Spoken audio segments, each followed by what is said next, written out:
Hi hello నమస్తే welcome back my channel edge of happiness. Matter ఏంటంటే ఈ వీడియోలో మనం బొడ్డమ్మ పండుగ గురించి తెలుసుకుందాము. బొడ్డమ్మ పండుగ అనగానే తెలంగాణ రాష్ట్రంలో అత్యంత సాంప్రదాయంగా చేసుకునే రెండు పండుగలు గుర్తుకొస్తాయి. అవే ఒకటి బొడ్డమ్మ పండుగ, ఒకటి బతుకమ్మ పండుగ. ఈ పండుగలు తెలంగాణ ఆడపడుచులకు అత్యంత ఇష్టమైన పండుగలు. తెలంగాణ సాంప్రదాయం పాటించేవారు తప్పకుండా బొడ్డమ్మ పండుగ కూడా జరుపుకుంటారు.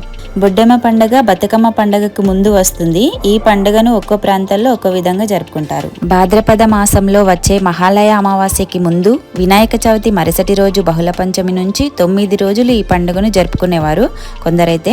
మరికొందరు 5 రోజులు, 3 రోజుల దశమి ద్వాదశి నుంచి జరుపుకునేవారు మరికొందరు.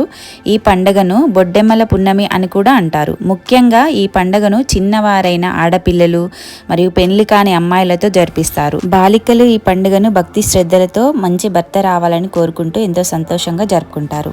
బొడ్డెమ్మ పండుగ ప్రకృతి పండుగ. మట్టితో, ప్రకృతిలోని పూలతో అనుబంధం ఉన్న పండుగ ఇది. మనిషికి, మట్టికి, ప్రకృతికి ఉన్న బంధం గొప్పతనాన్ని తెలియజేస్తుంది.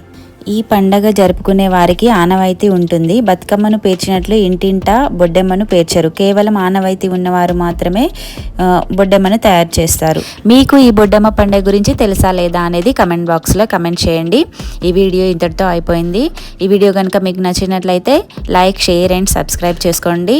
Thank you.